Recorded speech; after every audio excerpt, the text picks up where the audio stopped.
Discuss किया था कल, effect of concentration on conductance, conductivity, molar conductivity, equivalent conductivity, इस पर हम बात कर रहे थे कल। हमने 2 टॉपिक तो कवर कर लिए थे, effect of concentration on conductance and effect of concentration on conductivity.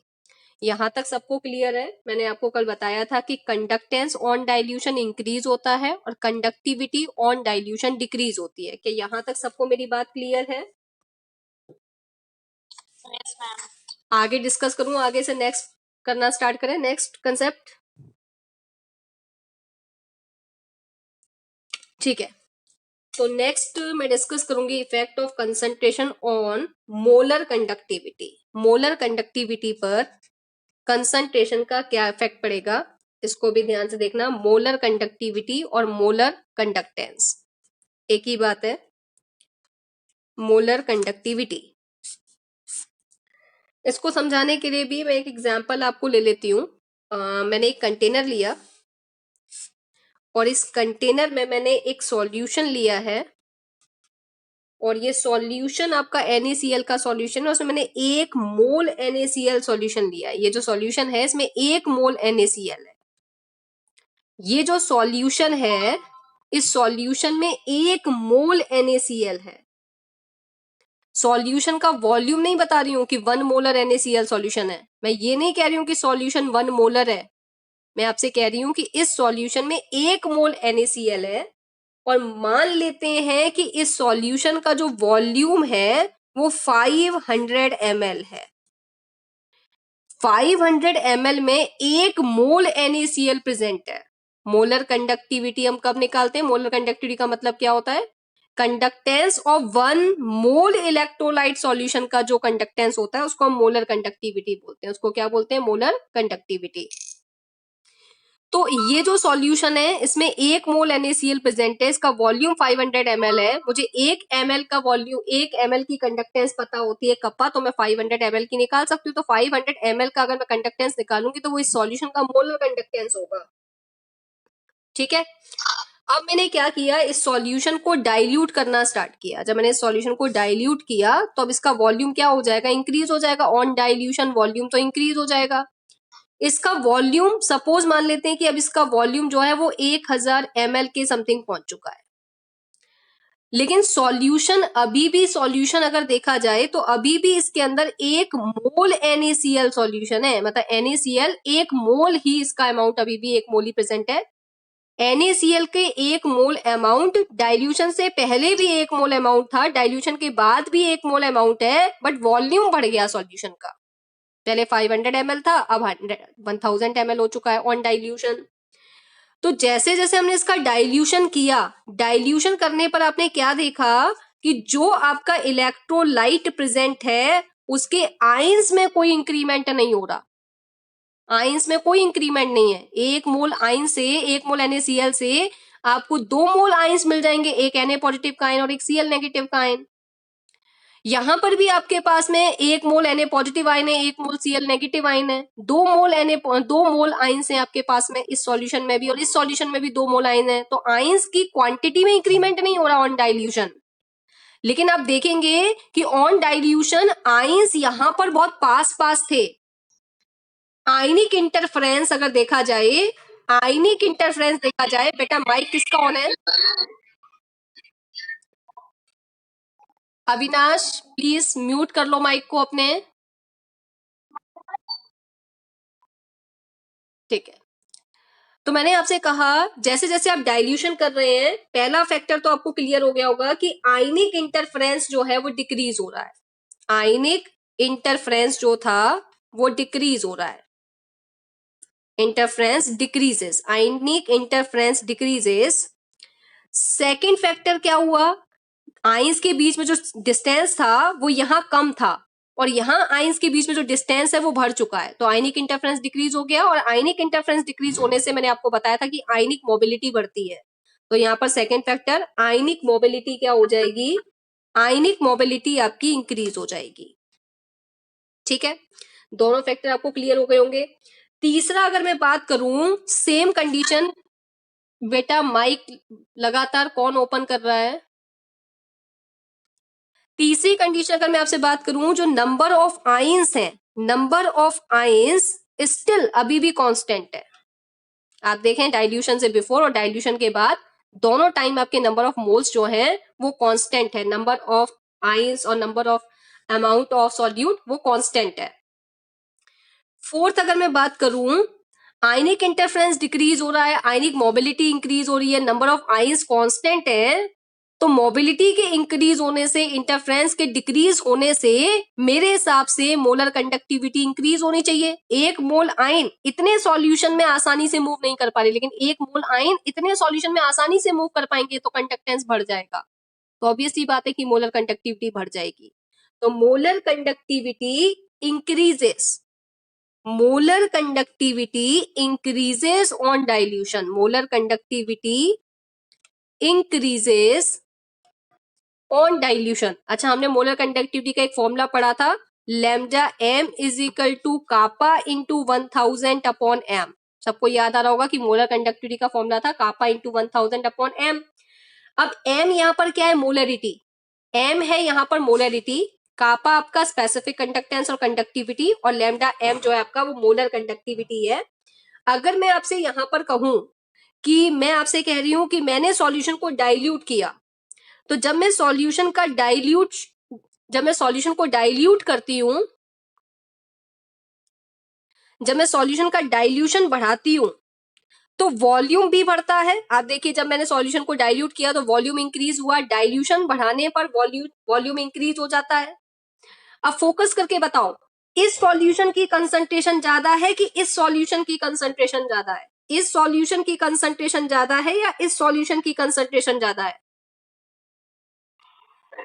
पहले वाले में कंसंट्रेशन ज्यादा है, जहां सॉल्वेंट कम हो सॉल्यूट ज्यादा हो, जहां सॉल्वेंट का अमाउंट कम हो सॉल्यूट का अमाउंट ज्यादा हो, वहां की कंसंट्रेशन ज्यादा होती है। तो बिफोर डाइल्यूशन कंसंट्रेशन ज्यादा थी, लेकिन आफ्टर डाइल्यूशन कंसंट्रेशन क्या हो गई, कम हो गई। तो यहाँ कंसंट्रेशन कम हो गई, और कंसंट्रेशन क्या है, मोलरिटी। कंसंट्रेशन क्या है, molarity. It means molarity decrease होगी। कंसंट्रेशन कम होने से मतलब मेरा क्या है कि मोलरिटी डिक्रीज होगी। ऑन डाइल्यूशन मोलरिटी डिक्रीजेस, और अगर मोलरिटी डिक्रीज होगी तो ऑब्वियस सी बात है कि मोलर कंडक्टिविटी इंक्रीज होगी। मोलरिटी डिक्रीज होगी तो मोलर कंडक्टिविटी आपकी क्या हो जाएगी, इंक्रीज हो जाएगी।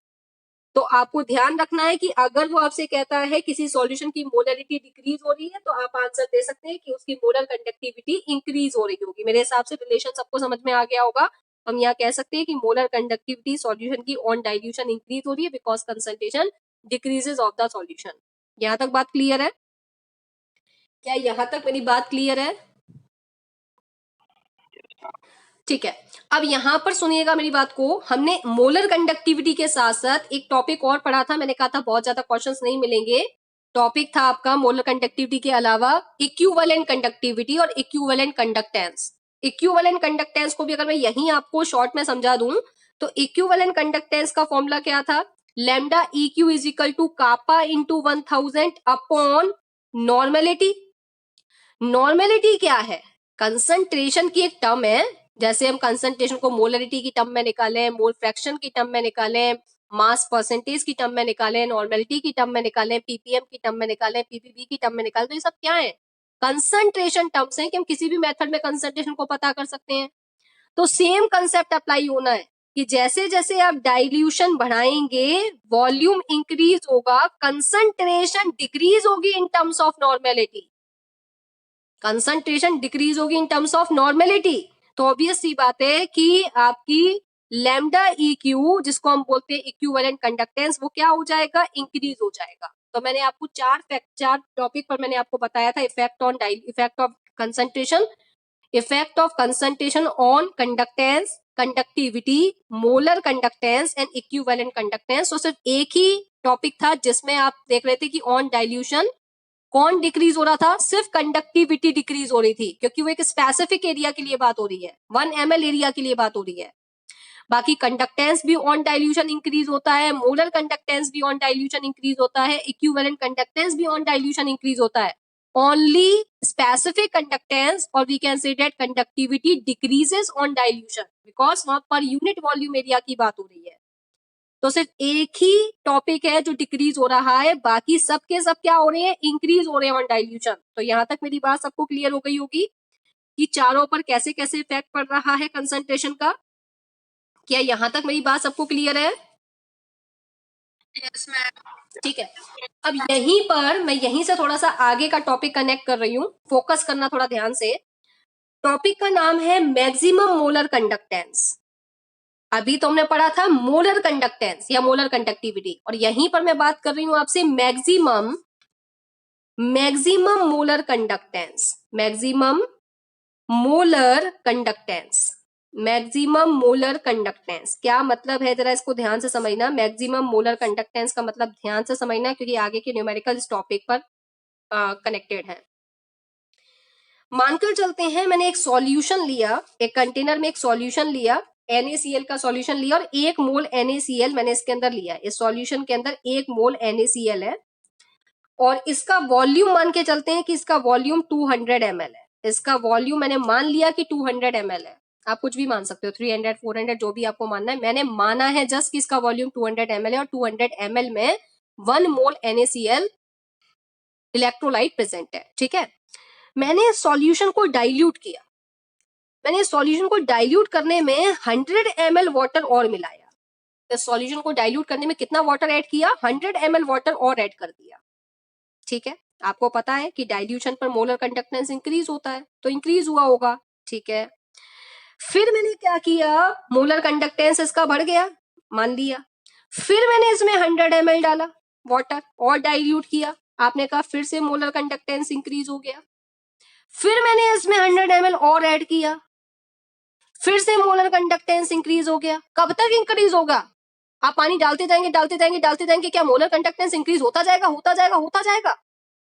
एक ऐसा समय आ जाएगा जब कंसंट्रेशन 0 हो जाएगी, सॉल्यूट ना के बराबर हो जाएगा, सॉल्यूट नेग्लिजिबल हो जाएगा। तो किस पॉइंट तक मोलर कंडक्टेंस बढ़ेगा, किस पॉइंट तक बढ़ेगा, कब तक डाइल्यूट करें कि मोलर कंडक्टेंस बढ़ेगा, उसके बाद तो कांस्टेंट हो जाना है। वो मैक्सिमम पॉइंट जहां तक मोलर कंडक्टेंस डाइल्यूशन पे बढ़ रहा है, वो पॉइंट ही मैक्सिमम मोलर कंडक्टेंस है। मेरी बात को फिर से ध्यान से समझना।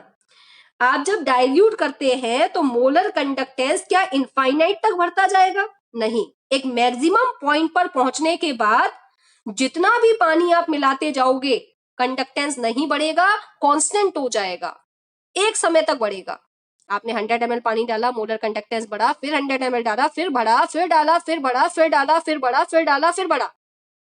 लेकिन ऐसे करते करते एक समय ऐसा आ जाएगा कि अब अगर आप पानी डालेंगे तो मोलर कंडक्टेंस अब नहीं बढ़ेगा, कांस्टेंट हो जाएगा। मेरी बात क्लियर हो रही है? वो जो पॉइंट है जहां पर मोलर कंडक्टेंस डाइल्यूशन पे बढ़ना बंद कर देता है, उस पॉइंट को मैक्सिमम मोलर कंडक्टेंस बोल रहे हैं। बात क्लियर हो रही है? सबको क्लियर हो रही है मैं क्या कह रही हूं? यस और नो में आंसर दो। सबको क्लियर है यहां तक?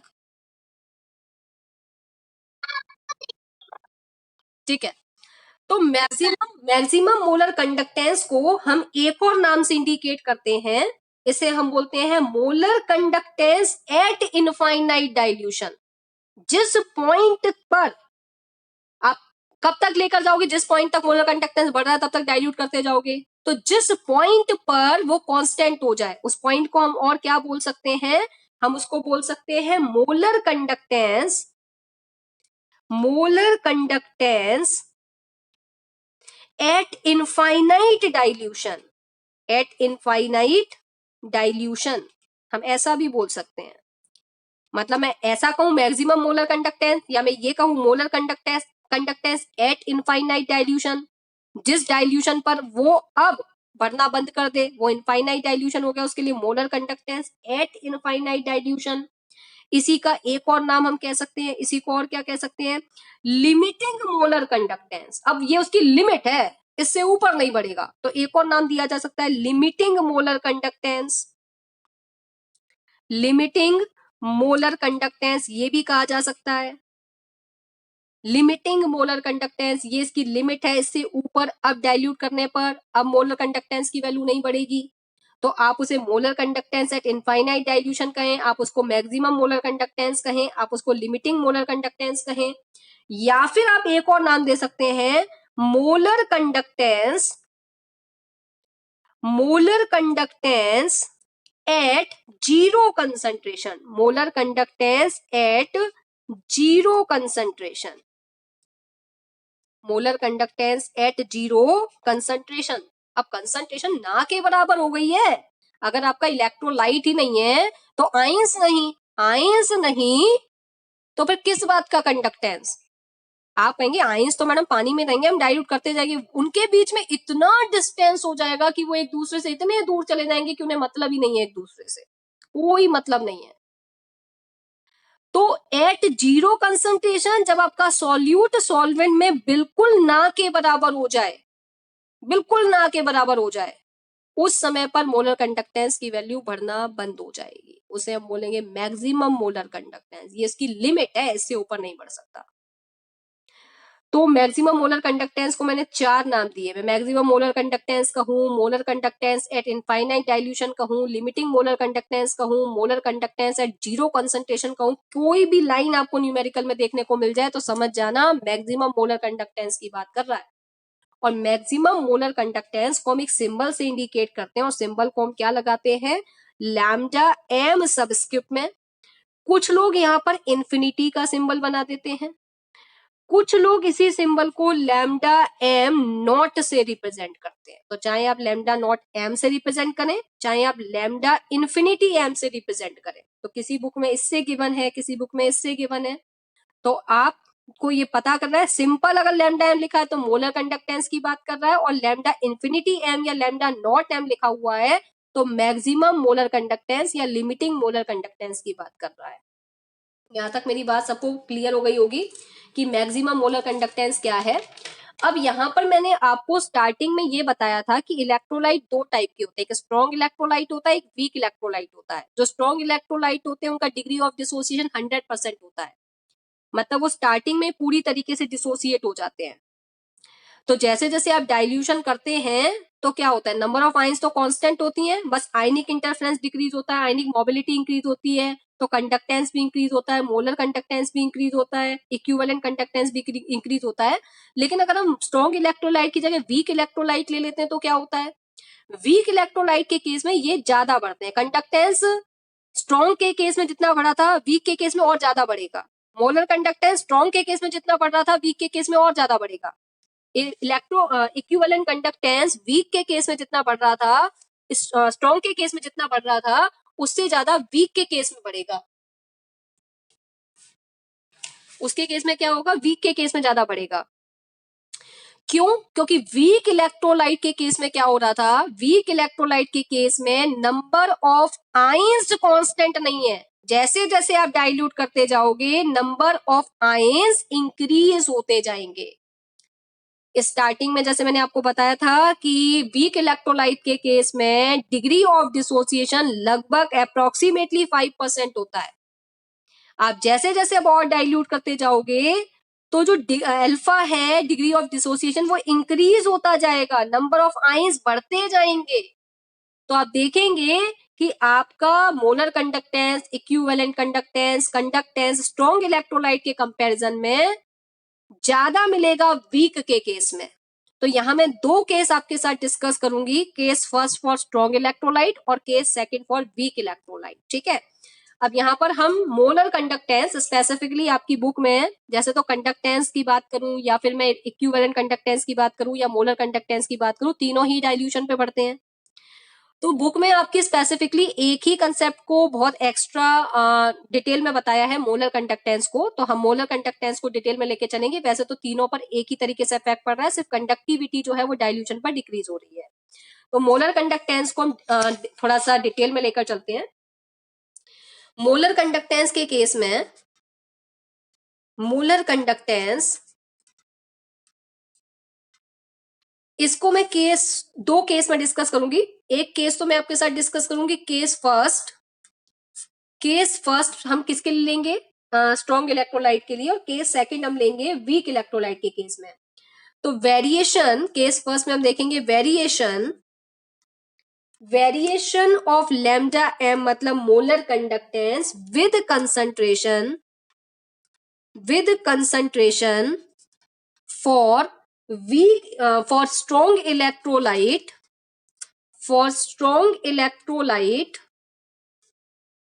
और स्ट्रॉन्ग इलेक्ट्रोलाइट के केस में मैं लिख सकती हूँ कि degree of dissociation is equal to 100%, ऐसा मैं लिख सकती हूँ। ठीक है, तो अब हमें केस फर्स्ट पहले स्ट्रॉन्ग इलेक्ट्रोलाइट के केस में देखते हैं। तो मैं यहाँ पर एक ग्राफ आपको डिस्कस कर रही हूँ, एक ग्राफ मैं आपके सामने प्लॉट कर रही हूँ। ग्राफ में दो एक्सिस, एक्स एक्सिस और वाई एक्सिस। आप जो मैं एक्स एक्सिस पर ले रही हूँ वो मैं ले रही हूँ lambda M, sorry Y axis पर जो मैं ले रही हूँ वो ले रही हूँ लैम्डा एम मोलर कंडक्टेंस, और जो आपकी एक्स एक्सिस है उस पर मैं कंसंट्रेशन ले रही हूँ। लेकिन कंसंट्रेशन को मैं रूट की फॉर्म में ले रही हूँ। आप कहेंगे रूट की फॉर्म में क्यों लिया है, सिंपल कंसंट्रेशन को सी की टर्म में क्यों नहीं लिया है? एक्चुअल में जब एक्सपेरिमेंट किया साइंटिस्ट ने तो सी की और लैम्डा एम की टर्म्स में जब ग्राफ को देखा तो ग्राफ थोड़ा अजीब टाइप का था, उल्टा सीधा सा ग्राफ था। और हम लोगों को उल्टा सीधा सा ग्राफ देखने में ना अच्छी फीलिंग नहीं आती। हमें स्ट्रेट लाइन का ग्राफ मिल जाए तो बड़ी अच्छी फीलिंग आती है। स्ट्रेट लाइन का ग्राफ है, स्ट्रेट लाइन का ग्राफ है, बड़ी खुशी से मिल जाती है। स्ट्रेट लाइन का ग्राफ है तो रूट सी और लैम्डा एम के साथ जब ग्राफ देखा, इन दोनों के बीच में जो रिलेशन देखा वो स्ट्रेट लाइन इक्वेशन का रिलेशन मिला। तो यहां पर मैं लैम्डा एम और रूट सी के बीच में ग्राफ को देख रही हूं। तो रूट सी को हमने सिर्फ इसलिए लिया है क्योंकि हमें स्ट्रेट लाइन का ग्राफ मिल जाएगा, इसलिए रूट सी लिया है। वैसे आप सी भी ले सकते हैं। तो इजी करने के लिए उसने रूट सी और लैम्डा एम के बीच में रिलेशन दिया है। तो देखा गया कि लैम्डा एम और रूट सी के बीच में जो ग्राफ देखने को मिला ना, वो कुछ ऐसा ग्राफ मिला, कुछ ऐसा मिला। क्या मतलब है, एक बार समझते हैं ध्यान से। ये आपकी राइट साइड है और ये आपकी लेफ्ट साइड है। राइट साइड अगर आप जाते हैं तो कंसंट्रेशन इंक्रीज होती है, कंसंट्रेशन इंक्रीज होती है। कंसंट्रेशन इंक्रीज होने का मतलब है कि सॉल्यूट बढ़ रहा है, सॉल्वेंट कम हो रहा है। लेकिन जब आप लेफ्ट साइड जाते हैं, आप इस तरफ जब मूव करते हैं, इस तरफ लेफ्ट साइड मूव करते हैं तो कंसंट्रेशन डिक्रीज होती है। कंसंट्रेशन डिक्रीज होने का मतलब है कि डाइल्यूशन इंक्रीज हो रहा है, वॉल्यूम इंक्रीज हो रहा है, कंसंट्रेशन डिक्रीज हो रही है। चाहे मैं इन टर्म्स ऑफ मोलरिटी कहूं, चाहे मैं इन टर्म्स ऑफ नॉर्मेलिटी कहूं, कंसंट्रेशन डिक्रीज हो रही है। लैम्डा एम की वैल्यू आप देखिए कि जैसे जैसे कंसंट्रेशन इस तरफ लेफ्ट में चलने पर डिक्रीज हो रही है तो मोलर कंडक्टेंस की वैल्यू इंक्रीज हो रही है। आप देखिए इस पॉइंट पर, देखिए इस पॉइंट पर अगर मैं देख रही हूँ तो इस पॉइंट पर कंसंट्रेशन इतनी है, मोलर कंडक्टेंस की वैल्यू इतनी है। इस पॉइंट पर अगर आप देखें तो इस पॉइंट पर कंसंट्रेशन कम हो गई, मोलर कंडक्टेंस की वैल्यू बढ़ गई।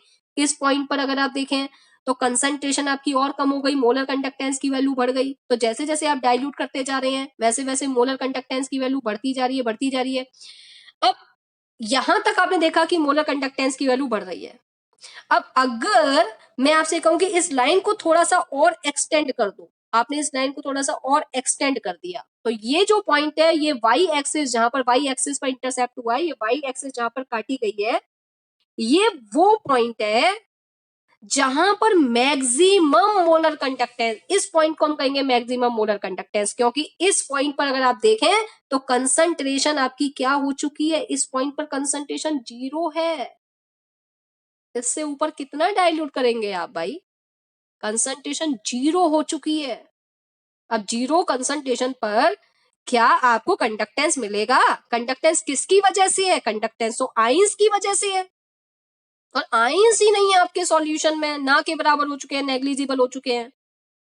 तो ये जो पॉइंट है जो वाई एक्सिस पर इंटरसेप्ट कर रहा है, इस पॉइंट को हम कह रहे हैं लैम्डा इनफिनिटी एम या फिर lambda naught M, maximum molar conductivity, maximum molar conductance और लिमिटिंग मोलर कंडक्टेंस, और कह सकते हैं molar conductance at infinite dilution, और कह सकते हैं molar conductance at zero concentration, molar conductance at zero concentration. इसके बहुत सारे नाम मैंने आपको इसको बताए, मैक्सिमम मोलर कंडक्टेंस भी बताया, लिमिटिंग मोलर कंडक्टेंस भी बताया, molar conductance at infinite dilution भी बताया, molar conductance at zero concentration भी बताया। तो ये जो ग्राफ है ये स्ट्रॉन्ग इलेक्ट्रोलाइट के केस में है। अब अब जो स्ट्रॉन्ग इलेक्ट्रोलाइट है वो भी कई वैरायटी के मिलते हैं। NaCl भी स्ट्रॉन्ग इलेक्ट्रोलाइट है, KCl भी स्ट्रॉन्ग इलेक्ट्रोलाइट है, HCl भी स्ट्रॉन्ग इलेक्ट्रोलाइट है। जितने भी मिनरल स्ट्रॉन्ग एसिड होते हैं, स्ट्रॉन्ग बेस होते हैं, स्ट्रॉन्ग सॉल्ट होते हैं, सब आपके स्ट्रॉन्ग इलेक्ट्रोलाइट हैं। क्या सबके लिए सेम आएगा ये ग्राफ? नहीं। अब डिफरेंस देखना सबके लिए क्या क्या आएगा। जैसे मैंने आपसे कहा जैसे मैंने आपसे कहा कि मानकर चलते हैं ये जो ग्राफ मैंने प्लॉट किया है, सपोज ये KCl के लिए है, ये ग्राफ KCl इलेक्ट्रोलाइट के लिए। अब आपसे क्वेश्चन ये पूछा गया कि lambda naught m for KCl and lambda naught m for HCl, किसके लिए मैक्सिमम मोलर कंडक्टेंस की वैल्यू ज्यादा होगी? इसके लिए मैक्सिमम मोलर कंडक्टेंस की वैल्यू ज्यादा है कि इसके लिए मैक्सिमम मोलर कंडक्टेंस की वैल्यू ज्यादा है? ये तो एक्सपेरिमेंट करके पता चलेगा कि किसका मैक्सिमम मोलर कंडक्टेंस की वैल्यू ज्यादा है। कौन ज्यादा डाइल्यूट करने पर, ज्यादा से ज्यादा डाइल्यूट होने पर कंडक्टेंस दे सकता है। ये तो एक्सपेरिमेंटली पता चलेगा, और एक्सपेरिमेंटली ही पता चला बाय डिफॉल्ट। तो पता चला कि KCl के कंपैरिजन में लैम्डा नॉट m HCl का जो कंडक्टेंस है, मोलर कंडक्टेंस, वो ज्यादा है, इसका ज्यादा है, इसका मैक्सिमम मोलर कंडक्टेंस ज्यादा इन कंपैरिजन टू दिस। ऐसा क्यों? ऐसा इसलिए कि इसके पास जो आयंस है वो है K पॉजिटिव आयन और Cl नेगेटिव आयन, इसके पास आयन है H पॉजिटिव आयन और Cl नेगेटिव आयन। दोनों के पास ये वाली आयन तो सेम है, पर दोनों के पास कैटाइन वाली जो आयंस है वो डिफरेंट है। और जो H पॉजिटिव आयन है, एक तो इसका साइज छोटा है, इसका साइज छोटा है, कहीं से भी निकल के भाग जाएगा। जैसे जैसे कैटाइन का साइज बढ़ता है वैसे वैसे उसकी मोबिलिटी कम होती है। H पॉजिटिव का साइज बहुत ही छोटा है, इसकी मोबिलिटी बहुत ज्यादा होगी, इसकी कंडक्टेंस ज्यादा होगा। तो लैम्डा नॉट m, अब सोचिए ये दोनों आयन दोनों के पास सेम है, पर ये दोनों डिफरेंट है। इनके डिफरेंट होने की वजह से ही इसका मोलर कंडक्टेंस मैक्सिमम बढ़ गया, इसका कम हो गया, क्योंकि इसकी मोबिलिटी इसके कंपैरिजन में ज्यादा है। तो अगर मैं HCl का ग्राफ इस पे प्लॉट करूं तो HCl का ग्राफ मुझे थोड़ा इससे ऊपर मिलेगा। ये आपको HCl का ग्राफ मिल गया, ठीक है। तो हर कैटायन और हर एनाइन के लिए मैक्सिमम मोलर कंडक्टेंस की वैल्यू अलग अलग होती है। मैं पर्टिकुलर इलेक्ट्रोलाइट की बात नहीं कर रही, पर्टिकुलर कैटायन और पर्टिकुलर एनाइन, सबके लिए मैक्सिमम मोलर कंडक्टेंस की वैल्यू अलग अलग होती है। अगर मैं आपसे कहूं Na पॉजिटिव तो इसका मोलर कंडक्टेंस अलग होगा, मैं आपसे कहूं OH नेगेटिव आयन, उसका मोलर कंडक्टेंस अलग होगा। तो सभी कैटायन और सभी एनाइन के लिए मैक्सिमम मोलर कंडक्टेंस की वैल्यू अलग अलग होती है। मोबिलिटी पर डिपेंड करती है कि कितनी मोबिलिटी है उस आयंस की, कितना साइज छोटा है, इन सारे फैक्टर्स पर डिपेंड करता है। अब यहाँ पर अगर मैं इस ग्राफ को आपसे डिस्कस करूं तो ये ग्राफ कुछ आपको ऐसा दिख रहा है, स्ट्रेट लाइन इक्वेशन का ग्राफ है। और स्ट्रेट लाइन इक्वेशन हमारी क्या होती है? स्ट्रेट लाइन इक्वेशन हमारी होती है y is equal to M X plus C. Straight line equation क्या होती है? y is equal to M X plus C. देखते हैं फुलफिल हो रही है नहीं हो रही। y एक्सिस पर हमने क्या लिया है? y एक्सिस पर हमने लिया है लैम्डा m मतलब मोलर कंडक्टेंस। x एक्सिस पर हमने क्या लिया है? रूट सी। ये x एक्सिस पर आपने लिया है रूट सी, ठीक है। प्लस ये जो c है ये क्या है? y एक्सिस पर जो इंटरसेप्ट हो रहा है वो ये c है।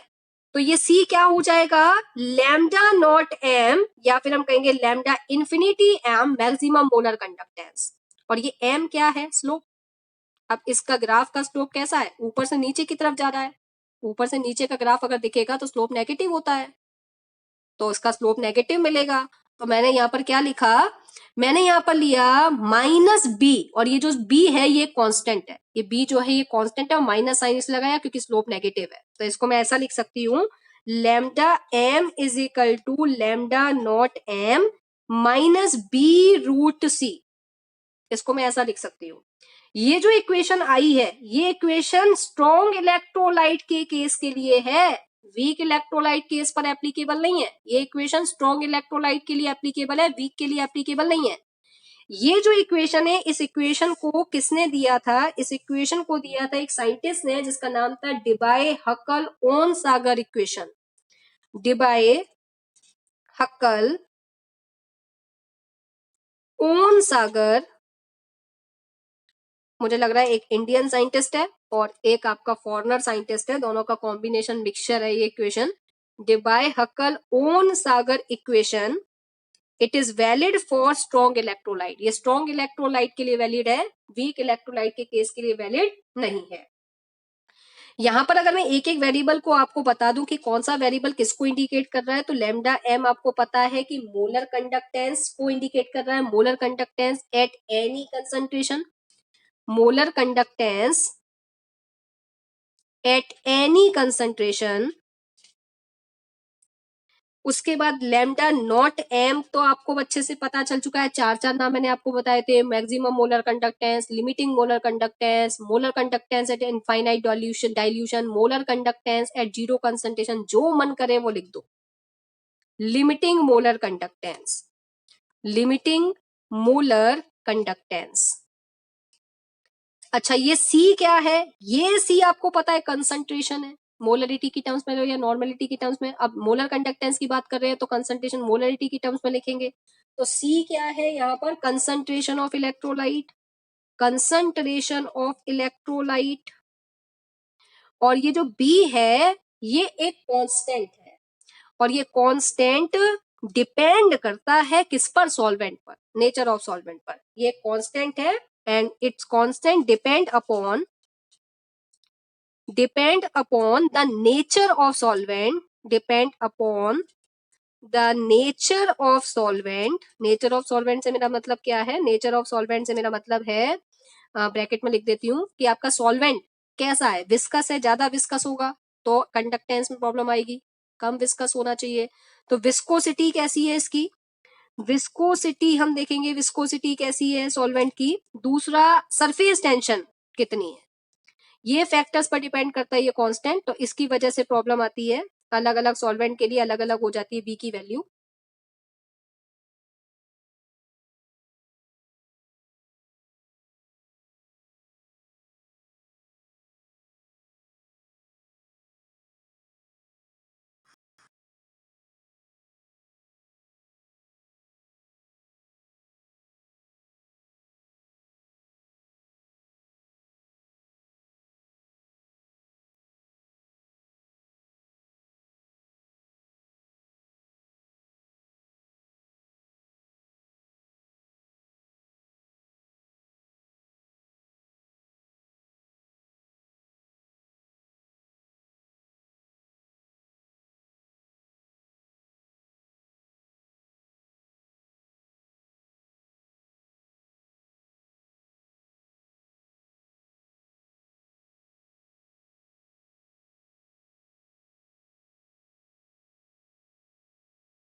चलिए, सब कनेक्ट हो चुके हैं।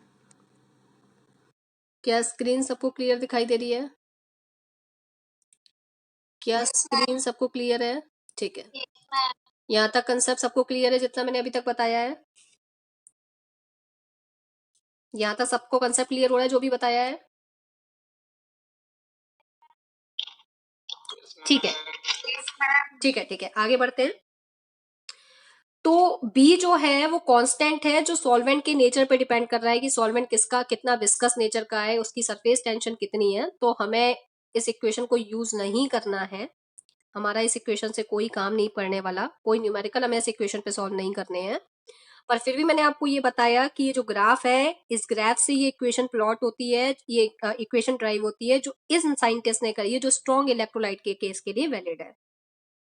अब प्रॉब्लम कहां पर आती है? अगर आपको यहां तक मेरी बात अच्छे से समझ में आ गई तो मैं आपको जरा थोड़ा सा डिफरेंस भी बता दूं कि न्यूमेरिकल करते समय हमें किस चीज का ध्यान रखना पड़ेगा। जैसे मैंने आपको बताया कि अलग अलग कैटाइन और अलग अलग एनाइन के लिए मैक्सिमम मोलर कंडक्टेंस की वैल्यू अलग अलग होती है। तो एग्जाम्पल के साथ जैसे समझ लेते हैं।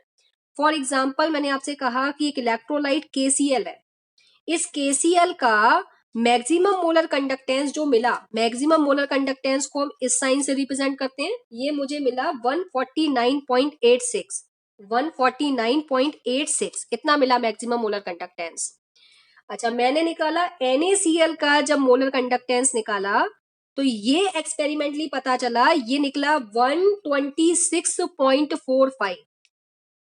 अब अगर इन दोनों में देखें तो Cl जो एनाइन वाला पार्ट है वो तो सेम है, लेकिन कैटाइन वाला जो पार्ट है वो डिफरेंस है। तो क्या डिफरेंस आएगा अगर मैं इसमें से इस वैल्यू को माइनस कर लूं तो मुझे डिफरेंस पता चल जाएगा। तो आप देखेंगे इस वैल्यू में अगर डिफरेंस करके देखें तो आपको डिफरेंस आ जाएगा 6 में से 5 1 और 8 में से 4 गया यानी कि आपका 4 पॉइंट, और 149 में से 126 आप माइनस करिए तो 9 में से 6 यानी कि 3, 23.41 23.41 का डिफरेंस है।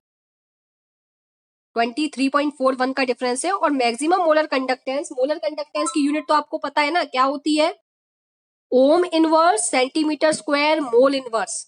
तो मैक्सिमम मोलर कंडक्टेंस की यूनिट भी वही होगी। तो मैंने यहां पर लिखा ohm inverse centimetre square mole inverse.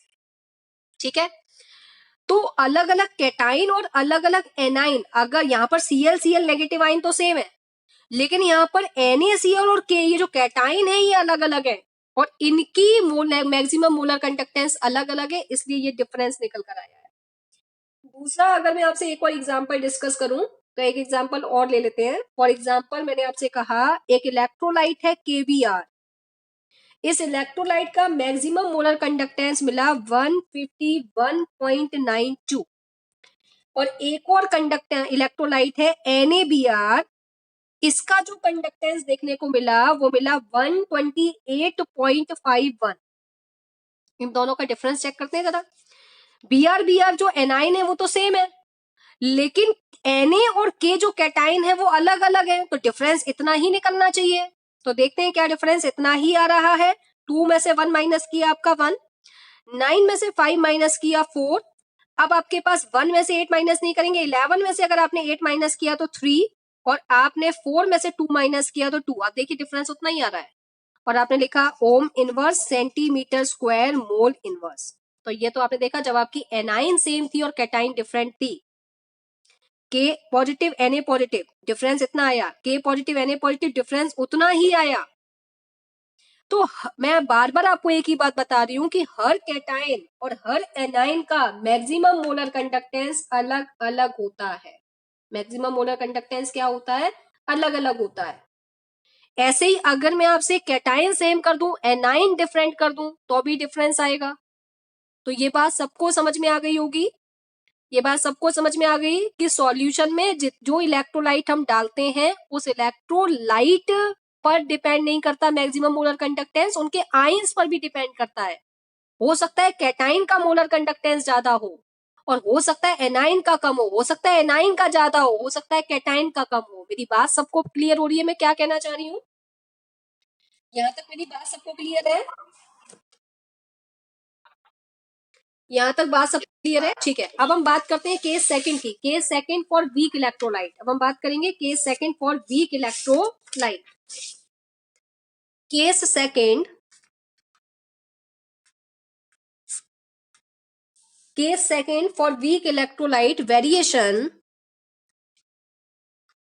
Variation of molar conductance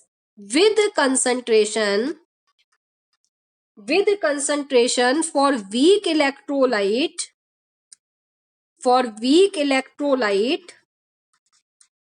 अभी तक हमने स्ट्रॉन्ग इलेक्ट्रोलाइट के केस में बात की थी, अब हम बात कर रहे हैं वीक इलेक्ट्रोलाइट के केस में। इसके केस में अगर मैं आपसे डिस्कस करूं तो देखो वीक इलेक्ट्रोलाइट के केस में एक तो डाइल्यूशन जब आप करते हैं, डाइल्यूशन जब आप इंक्रीज करते हैं तो वॉल्यूम इंक्रीज होता है, वॉल्यूम इंक्रीज होता है और साथ में कंसंट्रेशन जो मोलरिटी की टर्म्स में वो डिक्रीज होती है। यहां तक बात क्लियर होगी। इसके अलावा मोलर कंडक्टेंस की वैल्यू इंक्रीज होती है ऑन डाइल्यूशन, लेकिन स्ट्रॉन्ग इलेक्ट्रोलाइट के केस में वीक को जब कंपेयर करते हैं तो और ज्यादा बढ़ जाएगी, उतनी नहीं मिलेगी, उससे ज्यादा मिलेगी। क्यों ज्यादा मिलेगी?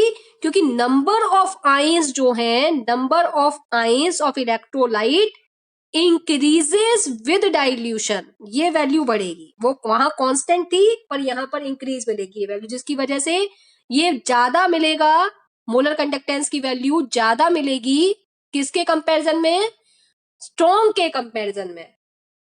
ठीक है, और मैं कह सकती हूं कि जो डिग्री ऑफ डिसोसिएशन है वो भी डाइल्यूशन के साथ साथ बढ़ता जाएगा। स्ट्रॉन्ग के केस में तो भैया वो पहले ही 100% डिसोसिएट हो जाता है, लेकिन वीक के केस में क्या होता है, धीरे धीरे बढ़ता है, जैसे जैसे डाइल्यूशन करते जाओगे डिग्री ऑफ डिसोसिएशन बढ़ता जाएगा। स्टार्टिंग में 5% मैंने अप्रोक्सीमेटली आपको बताया, फिर 10% होगा, 20% होगा, और डाइल्यूट करोगे 25% होगा, और डाइल्यूट करोगे 50% होगा। तो on dilution degree of dissociation भी क्या होता है, वीक इलेक्ट्रोलाइट के केस में बढ़ता जाता है। ठीक है, अब अगर इसका ग्राफ देखें, इसका ग्राफ वीक इलेक्ट्रोलाइट के केस में अगर मैं ग्राफ ड्रॉ प्लॉट करूं, वाई एक्सिस पर मैंने फिर से क्या ले लिया, मोलर कंडक्टेंस, और आपकी एक्स एक्सिस पर मैंने ले लिया रूट सी कंसंट्रेशन। ठीक है, ये जो ग्राफ मिला हमें वीक इलेक्ट्रोलाइट के केस में, ये स्ट्रेट लाइन ग्राफ नहीं मिला, ये रेक्टेंगुलर हाइपरबोला टाइप का ग्राफ मिला। और रेक्टेंगुलर हाइपरबोला टाइप का ग्राफ तो आप समझ रहे हैं, कुछ इस तरीके का ग्राफ आपको मिला, इस तरीके का ग्राफ आपको मिला, रेक्टेंगुलर हाइपरबोला टाइप का ग्राफ मिला वीक इलेक्ट्रोलाइट के केस में, स्ट्रेट लाइन का ग्राफ नहीं मिला। अब अगर आप देखें तो यहां पर क्या हो रहा है, जैसे जैसे आप लेफ्ट साइड में चल रहे हैं, लेफ्ट साइड पर चलने पर क्या हो रहा है, लेफ्ट साइड पर चलने पर डाइल्यूशन बढ़ रहा है, डाइल्यूशन इंक्रीज हो रहा है, कंसंट्रेशन डिक्रीज हो रही है, वॉल्यूम इंक्रीज हो रहा है।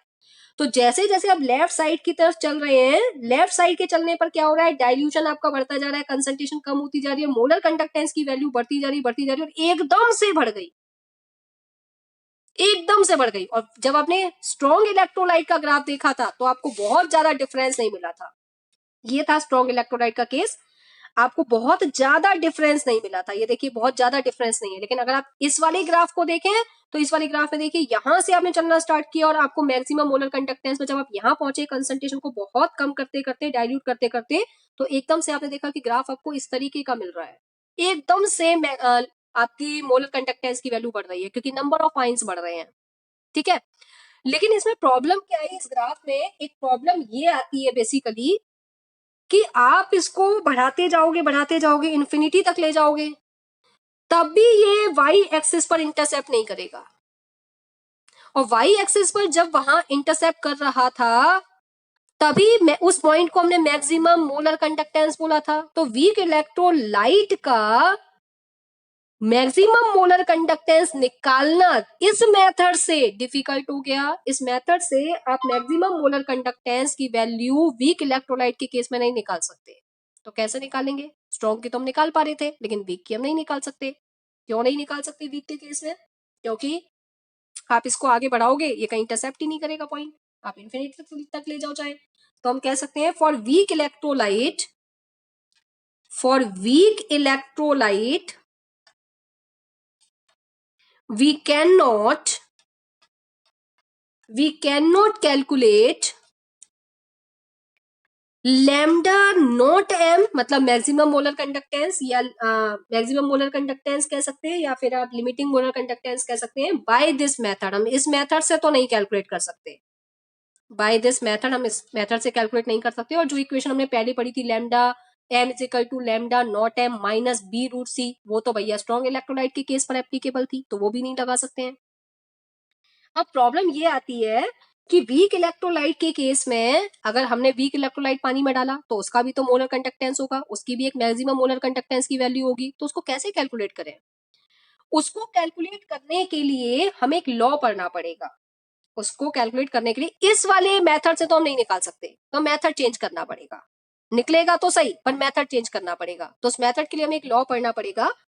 वो लॉ जो मैं आपको भी पढ़ाऊंगी, वो लॉ बेसिकली वीक इलेक्ट्रोलाइट की मैक्सिमम मोलर कंडक्टेंस निकालने का ही सिर्फ एक तरीका नहीं है, उससे हम बहुत सारे काम कर सकते हैं उस लॉ से। वो लॉ सिर्फ इसी चीज के लिए एप्लीकेबल नहीं है कि वो वीक इलेक्ट्रोलाइट का मैक्सिमम मोलर कंडक्टेंस निकालेगा, वो लॉ से हम बहुत सारे काम करते हैं, बहुत जगह पर वैलिड है वो लॉ। लेकिन हमारी इस प्रॉब्लम को सॉल्व करने के लिए भी वो लॉ वैलिड है, तो उस लॉ की हेल्प से हम वीक इलेक्ट्रोलाइट की मैक्सिमम मोलर कंडक्टेंस पता करेंगे। ठीक है, अब जैसे मैंने आपको बताया कि मान के चलते हैं दो एसिड मैंने आपको दिए, एक एसिड मैंने आपको दिया CH3COOH। आपको पता है कि एसिटिक एसिड जितने भी ऑर्गेनिक एसिड होते हैं वीक एसिड होते हैं, वीक इलेक्ट्रोलाइट है। इसका मुझे मैक्सिमम मोलर कंडक्टेंस पता करना है, और एक मुझे मैक्सिमम मोलर कंडक्टेंस पता करना है फॉर्मिक एसिड का। फॉर्मिक एसिड भी ऑर्गेनिक एसिड है, वीक एसिड है, किसका मैक्सिमम मोलर कंडक्टेंस ज्यादा होगा, क्या दोनों का सेम होगा या दोनों का डिफरेंट होगा। तो वही चीज मैं फिर से आपको रिमाइंड करवा दे रही हूँ। मैंने आपको बताया था कि हर कैटाइन और हर एनाइन का मैक्सिमम मोलर कंडक्टेंस अलग अलग होता है। देखो यहाँ पर COH वाला पार्ट तो देखो दोनों में सेम है, लेकिन यहाँ एल्काइल ग्रुप है, यहाँ पर H पॉजिटिव ग्रुप है, डिफरेंस है। इसमें अगर आप पार्ट देखें, इसको आइंस में डिसोसिएट करें तो CH3 CO negative H positive ion है। यहां पर अगर आप देखें तो HCO negative H positive ion है। तो ये वाली आइन तो सेम है, पर एनाइन आपका सेम नहीं है। ये एनाइन का साइज छोटा है, इसकी मोबिलिटी ज्यादा होगी। इसकी मोबिलिटी क्या होगी? ज्यादा होगी। तो अगर मैं ग्राफ इन दोनों का बताऊं तो इसका मैक्सिमम मोलर कंडक्टेंस ज्यादा मिलेगा, इसका मोलर कंडक्टेंस आपको कम मिलेगा। तो इसके लिए ग्राफ अगर मैं प्लॉट करूं तो इसके लिए ग्राफ आपको कुछ इस तरीके से मिल जाएगा। ये आपका ग्राफ है SCOH के लिए, ये वाला ग्राफ है आपका CH3 COOH के लिए। तो अलग अलग इलेक्ट्रोलाइट के लिए अलग अलग आता है, ठीक है। अब यहीं पर हम उस लॉ को पढ़ेंगे जो maximum molar conductance weak electrolyte के केस में निकालने में हेल्प करेगा। उस लॉ को हम बोलते हैं कॉलरॉच लॉ। कौन सा लॉ? कॉलरॉच लॉ। स्पेलिंग में लिख देती हूँ, KOHLRAUSCH, कॉलरॉच लॉ। ये लॉ सिर्फ वीक इलेक्ट्रोलाइट के केस में मैक्सिमम मोलर कंडक्टेंस को निकालने में ही हेल्प नहीं करता, और भी बहुत सारी चीजों को फाइंड आउट करने में हेल्प करता है। तो सबसे पहले हम ये समझते हैं कि कॉलरॉच लॉ क्या है। एनसीईआरटी बुक अगर आप ओपन करेंगे तो एनसीईआरटी बुक में इसको थोड़ा सा और लंबा करके दे रखा है, Kohlrausch law of independent migration of ion. Kohlrausch law of independent migration of ion. Kohlrausch law of independent migration of ion. जो कैटाइन है या एनाइन है, अलग अलग कैटाइन और अलग अलग एनाइन की मोबिलिटी अलग अलग होती है। वो अलग अलग उससे स्पीड से माइग्रेट करते हैं एक जगह से दूसरी जगह पर। तो जो कॉलरॉच लॉ है वो बेसिकली जो मैं डिस्कस करने जा रही हूँ वो इसलिए डिस्कस करने जा रही हूँ, Kohlrausch law of independent migration of ion. मुझे पता होना चाहिए किसके लिए कितना है, तो हमें वैल्यू याद नहीं करनी है, पर लॉ पता होना चाहिए। तो लॉ क्या कह रहा है, पहले एक बार लॉ को समझते हैं। लॉ क्या कह रहा है? The limiting molar conductance. Limiting molar conductance के बहुत सारे नाम मैंने आपको बताए हैं। The limiting molar conductance of an electrolyte. अब इलेक्ट्रोलाइट चाहे स्ट्रॉन्ग हो चाहे वीक हो, ये लॉ तो दोनों का मैक्सिमम मोलर कंडक्टेंस निकाल सकता है। ये सिर्फ वीक के लिए नहीं है, पर आपकी प्रॉब्लम सॉल्व कर देगा। इस मेथड से आप, इस वाले मेथड से आप वीक इलेक्ट्रोलाइट का मैक्सिमम मोलर कंडक्टेंस नहीं निकाल सकते, आप कॉलरॉच लॉ की हेल्प से निकाल सकते हैं। तो कॉलरॉच लॉ से वीक का ही नहीं निकालता, ये स्ट्रॉन्ग का भी निकालता है। तो मैं यहाँ पर स्ट्रॉन्ग या वीक की बात नहीं करूंगी, ये दोनों का निकालता है। तो द लिमिटिंग मोलर कंडक्टिविटी या conductance of an electrolyte is equal to the sum of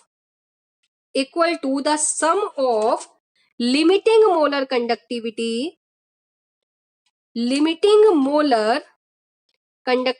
या conductivity of all the ions in which it is dissociated, एक बार समझते हैं क्या कह रहा है। कॉलरॉच लॉ कह रहा है the limiting molar conductance of an electrolyte is equal to the sum of limiting molar conductivity of all the ions in which it is dissociated। जैसे मैंने आपसे कहा एक इलेक्ट्रोलाइट है NaCl किस किस में ब्रेक होगा? Na पॉजिटिव आइन में और Cl नेगेटिव आइन में। तो Na पॉजिटिव आइन का एक मैक्सिमम मोलर कंडक्टेंस होगा, Cl नेगेटिव का अपना एक मैक्सिमम मोलर कंडक्टेंस होगा। इन दोनों के कंडक्टेंस का सम NaCl के मैक्सिमम मोलर कंडक्टेंस के इक्वल होगा। एग्जाम्पल को फॉर्म में अगर मैं लिखूं तो मैंने लिखा lambda naught M for any electrolyte, मैंने कोई भी इलेक्ट्रोलाइट लिया, is equal to lambda naught M for cation plus lambda naught M for anion. Electrolyte में दो आइंस होते हैं, कैटाइन और एनाइन। कैटाइन और एनाइन के मैक्सिमम मोलर कंडक्टेंस का सम उस इलेक्ट्रोलाइट के मैक्सिमम मोलर कंडक्टेंस के इक्वल होगा, अब मानकर चलते हैं मैं आपसे कहूं आपके इलेक्ट्रोलाइट में 2 कैटाइन 2 एनाइन है, तो आप कैसे लिखोगे? अगर आपके पास मोलर कंडक्टेंस में इलेक्ट्रोलाइट में 2 कैटाइन 2 एनाइन है तो कैसे लिखोगे? पहले हम एक का समझते हैं, एक को एग्जांपल की फॉर्म में लिखते हैं। मैंने लिया maximum molar conductance of NaCl, तो इस इक्वेशन को कोलरॉस लॉ के अकॉर्डिंग कैसे लिखेंगे? Lambda naught m for Na positive plus lambda naught m for Cl negative. इन दोनों आइंस का सम, इन दोनों आइंस के मैक्सिमम मोलर कंडक्टेंस का सम इस इलेक्ट्रोलाइट के मैक्सिमम मोलर कंडक्टेंस के इक्वल होगा। अब अगर मुझे इलेक्ट्रोलाइट दे दिया होता for example lambda naught m, आपको दे दिया सपोज Al2O3 एल्यूमिनियम ऑक्साइड, आप इसके लिए कैसे लिखेंगे? अब इसको लिखने के लिए आपके पास कैटाइन कितने हैं? 2, तो पहले आप वो नंबर लिखेंगे 2, उसके बाद लैम्डा नॉट m और कैटाइन क्या है आपके पास? Al3 पॉजिटिव प्लस आपके पास एनाइन कौन है? ऑक्सीजन। कितने ऑक्सीजन है? 3, तो पहले ऑक्सीजन का नंबर लिखो, 3 ऑक्सीजन है। 3 लैम्डा नॉट m और कैटाइन एनाइन है आपके पास ऑक्सीजन, और इस पर चार्ज कितना है? 2 नेगेटिव। तो इस तरीके से आप कोलरॉच लॉ को, कोलरॉच लॉ क्या कह रहा है एक बार ध्यान से समझना, द लिमिटिंग मोलर कंडक्टिविटी या maximum molar conductivity of an electrolyte is equal to the sum of limiting molar conductivity of all the ions in which it is dissociated, जिसमें भी वो डिसोसिएट हो रहे हैं उन आयंस का सम, उन आयंस के सम का molar conductance, maximum molar conductance उस इलेक्ट्रोलाइट के मैक्सिमम मोलर कंडक्टेंस के इक्वल होगा। क्या कोलरॉच लॉ आपको यहां तक समझ में आ गया? क्या कोलरॉच लॉ आपको यहां तक समझ में आ गया? Yes ma'am. किसी को कोई दिक्कत तो नहीं है कोलरॉच लॉ में यहां तक? अगर दिक्कत हो तो यहां तक मुझे एक बार बता दो, क्योंकि आगे फिर मैं कोलरॉच लॉ की एप्लीकेशन आपके साथ में डिस्कस करूंगी कि किस तरीके से हम वीक इलेक्ट्रोलाइट के मैक्सिमम मोलर कंडक्टेंस को फाइंड आउट करेंगे। यहां तक सबको क्लियर है ना?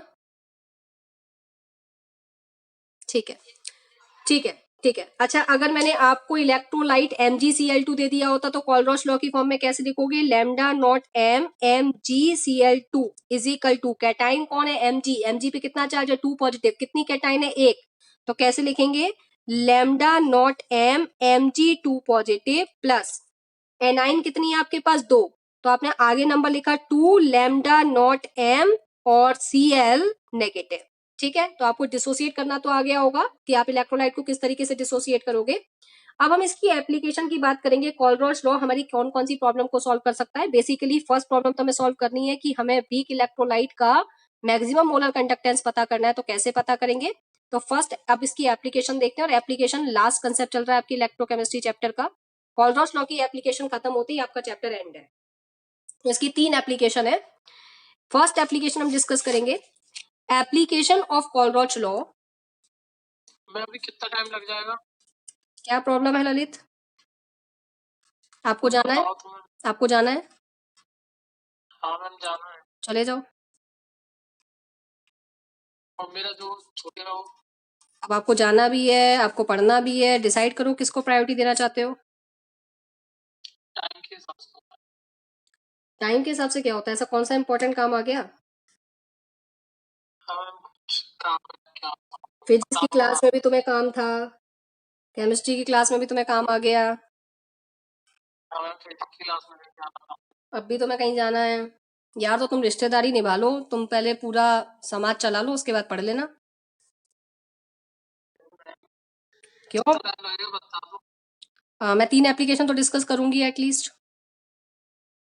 आधा घंटा? 15 मिनट 20 मिनट जो भी लगेगा। तुम देख लेना, तुम्हें जिसमें फैसिलिटी हो देख लेना। तुम्हें अगर 15 मिनट पढ़ने का जाना हो तो तुम चले जाना, लेकिन मैं चैप्टर को एंड करूंगी। ठीक है। Application of Kohlrausch law. सबसे फर्स्ट एप्लीकेशन है कोलरॉच लॉ की, first application in determining limiting molar conductivity of weak electrolyte. Determine the limiting molar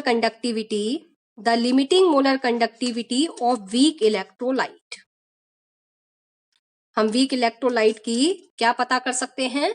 maximum molar conductivity या लिमिटिंग मोलर कंडक्टिविटी को पता कर सकते हैं। तो एक न्यूमेरिकल से इस बात को समझते हैं कि कैसे पता करेंगे। एक न्यूमेरिकल के साथ हम इस चीज को डिस्कस करते हैं कि कैसे हम पता करेंगे कि वीक इलेक्ट्रोलाइट की मैक्सिमम मोलर कंडक्टिविटी को कैसे पता किया जा सकता है। तो एक एग्जांपल मैं आपके साथ डिस्कस कर रही हूँ इसी एप्लीकेशन का।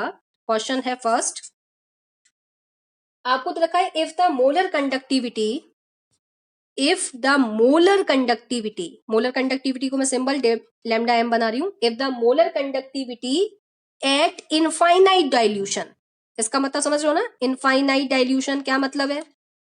क्या मतलब है कि वो मैक्सिमम मोलर कंडक्टिविटी की बात कर रहा है या फिर वो molar conductance at zero dilution की बात कर रहा है। मतलब वो आपसे लैम्डा नॉट एम की बात कर रहा है। If the molar conductivity eight infinite dilution of NaCl, HCl and CH3COONA are, आपको दे रखी है 126.4, सेकंड की दे रखी है 425.9 और दे रखी है 91 siemens centimetre square mole inverse respectively.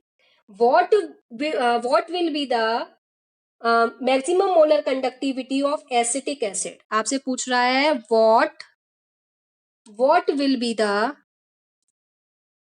Maximum molar conductivity of acetic acid. आपसे इसकी मैक्सिमम मोलर कंडक्टिविटी पूछ रहा है और आपको पता है कि एसिटिक एसिड एक वीक इलेक्ट्रोलाइट है। एसिटिक एसिड क्या है? एक वीक इलेक्ट्रोलाइट है। क्या यहां तक सबको बात क्लियर हो रही है? हमें किसकी मैक्सिमम मोलर कंडक्टिविटी पता करनी है? एसिटिक एसिड की मैक्सिमम मोलर कंडक्टिविटी आपको पता करनी है।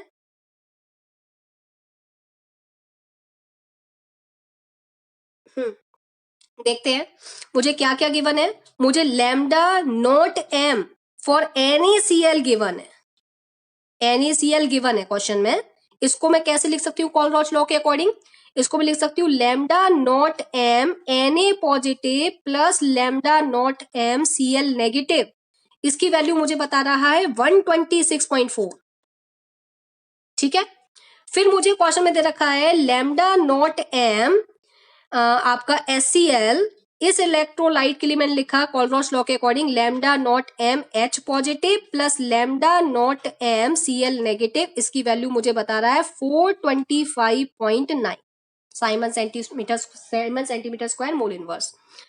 तीसरा मुझे बता रहा है maximum molar conductance for sodium acetate CH। कहां पे करूं साइड में बेटा? थोड़ा सा लेफ्ट साइड। अब क्लियर है? अब क्वेश्चन पढ़ लिया, मैं पेज को वैसे ही कर लूं वापस? ठीक है, मैं अब ध्यान रखूंगी वो उस साइड में थोड़ा कट जाता है, वहां नहीं लिखूंगी। Lambda naught M for CH3COONA, इसकी जो मुझे दे रखा है इसको मैं कैसे लिखूंगी? Lambda naught M CH3COO negative plus lambda naught M Na positive. इसकी वैल्यू मुझे दे रखी है 91 siemens centimetre square mole inverse. ठीक है, इतना मुझे कॉलरॉच लॉ के अकॉर्डिंग मैंने इसको इक्वेशन नंबर फर्स्ट मान लेती हूँ, इसको इक्वेशन नंबर सेकंड मान लेती हूँ, इसको इक्वेशन नंबर थर्ड मान लेती हूँ। मुझे किसके लिए क्या चाहिए? मुझे फाइंड आउट करना है lambda naught M for acetic acid, जिसको मैं लिख सकती हूँ lambda naught M CH3COO negative plus lambda naught H positive. मुझे ये पता करना है, ये मेरा क्वेश्चन है। तो मैं क्या करूं? इक्वेशन नंबर थर्ड और इक्वेशन नंबर सेकंड को अगर प्लस कर दूं, अगर मैं ऐड कर दूं, adding equation third and equation second, equation third and equation second, और इसमें से सब्सट्रैक्ट कर दूं and subtract equation first, subtract कर दूं इक्वेशन फर्स्ट, तो वी गेट, हमें क्या मिलेगा देखते हैं। इक्वेशन थर्ड आपकी क्या है? इक्वेशन थर्ड है आपकी ये, आपने यहां पर लिखा lambda naught M CH3COO negative plus lambda naught M Na positive, ये थर्ड हो गई। प्लस उसके बाद आपने सेकंड इक्वेशन ली, सेकंड इक्वेशन है आपकी lambda naught M H positive plus lambda naught M Cl negative.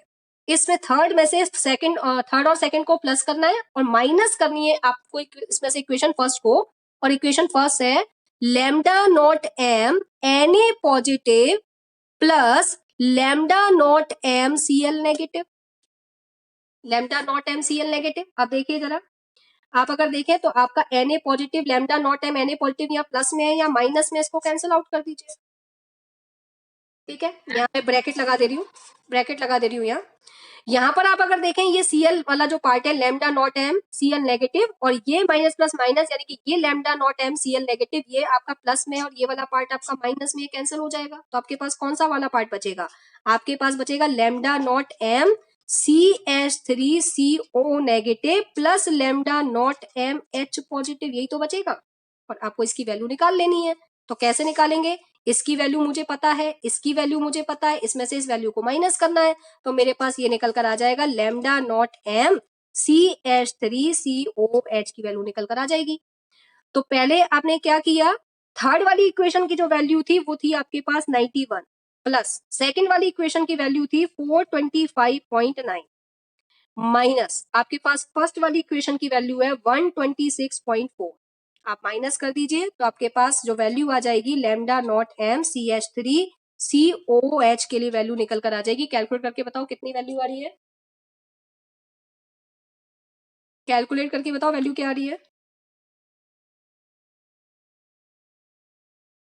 Calculate करके बताइए।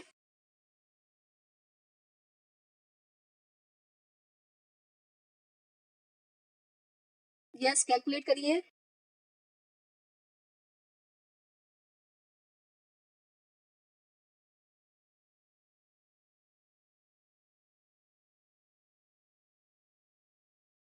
हम 390.5 390.5।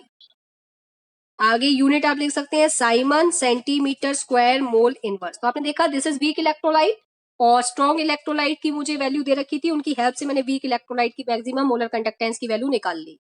तो आपको ये डिसाइड करना पड़ेगा कि किन इक्वेशंस को प्लस करना है और किसमें से किसको माइनस करना है, बस ये डिसाइड करना है कि आपको जो आइंस नहीं चाहिए वो कट जाने चाहिए।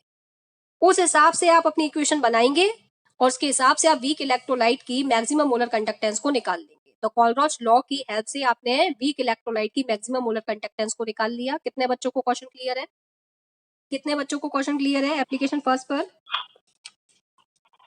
एक बार फटाफट से बता दीजिए। क्लियर है, ठीक है, ठीक है। एप्लीकेशन सेकंड है आपकी इन determining degree of dissociation of weak electrolyte. देखो स्ट्रॉन्ग इलेक्ट्रोलाइट का डिग्री ऑफ डिसोसिएशन तो पहले से ही 100% होता है, वो तो फिक्स है 100%।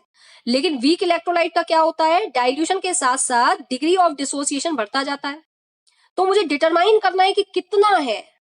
अब न्यूमेरिकल मुझे वैल्यू दे रखी होगी, उसके हिसाब से मैं निकालूंगी कि किसका इस वीक इलेक्ट्रोलाइट का इतने डाइल्यूशन पे कितना डिग्री ऑफ डिसोसिएशन है। तो कॉलरॉच लॉ की हेल्प से हम इसको भी पता कर सकते हैं। In determining degree of dissociation of a weak electrolyte, क्या फॉर्मूला है, किस फॉर्मूले से हम निकालेंगे? फॉर्मूला है आपका alpha is equal to lambda naught M divided by lambda naught M. Lambda M is molar conductance और lambda naught M is maximum molar conductance. अगर आपको क्वेश्चन में दोनों की वैल्यू गिवन है, आपके पास मैक्सिमम मोलर कंडक्टेंस और मोलर कंडक्टेंस दोनों की वैल्यू गिवन है वीक इलेक्ट्रोलाइट के केस में, तो आप उसकी डिग्री ऑफ डिसोसिएशन को पता कर सकते हो कि कितना डिग्री डिसोसिएट हुआ, कितना डिग्री डिसोसिएशन हुआ। मोलर कंडक्टेंस से डाइल्यूशन पे तो मैक्सिमम मोलर कंडक्टेंस की वैल्यू पता चलती है। तो आप पता कर सकते हैं कितना डिग्री डिसोसिएट हुआ है आपका वीक इलेक्ट्रोलाइट। तो अगर न्यूमेरिकल में इन दोनों की वैल्यू है आपके पास तो आप आसानी से पता कर सकते हैं। और थर्ड एप्लीकेशन भी मैं आपके यहीं पर डिस्कस कर देती हूं।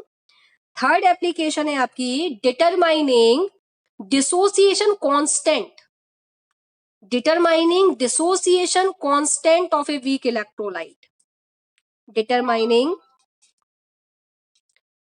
लास्ट एप्लीकेशन चल रही है, determining the dissociation constant dissociation constant of a week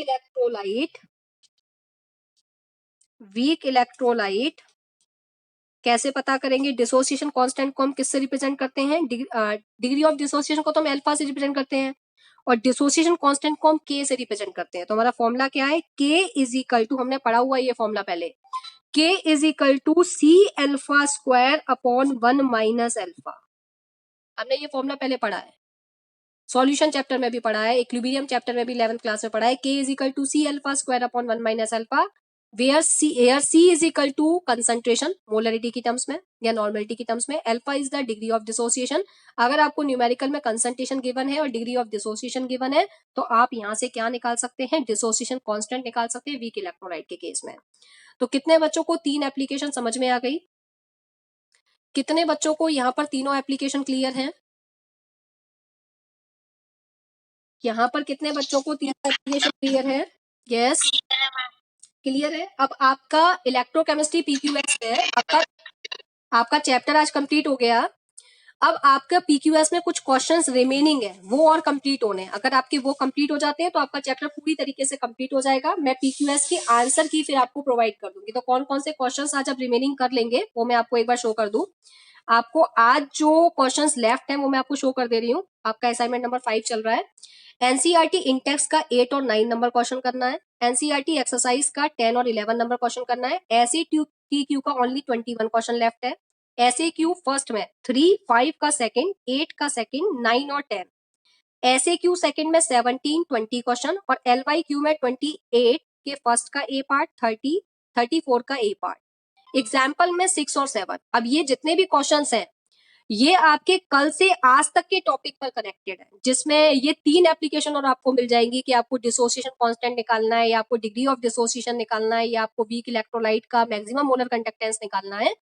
तो ये वाले क्वेश्चंस आपके इसमें गिवन है। आप कोशिश करेंगे कल की क्लास में अगर आपके इनमें डाउट आते हैं तो आप लोग मुझे 3 बजे से पहले एक बार 3 बजे से पहले मुझे इंडिकेट कर दीजिएगा। अगर इसमें डाउट आते हैं आपके तो कल मैं डाउट क्लास रख दूंगी। और अगर आपके 2-3 डाउट है, जैसे आपके आज की क्लास में बेसिकली जो डाउट मुझे आज पता चले थे वो एक ऐसे टीक्यू का 13 नंबर क्वेश्चन, वो एक सबका कॉमन डाउट मुझे मिला। पुष्कर आपका 25 ऐसे क्यू सेकंड का 25 क्वेश्चन है, वो सिर्फ मैं आपको इंडिविजुअली आपको व्हाट्सएप पर पर्सनली बता दूंगी। पुष्कर सिर्फ आपका ही क्वेश्चन है वो ऐसे क्यू सेकंड का 25। और राधिका आपका एनसीईआरटी एक्सरसाइज का 9th क्वेश्चन था, वो क्लियर हो गया? ठीक है,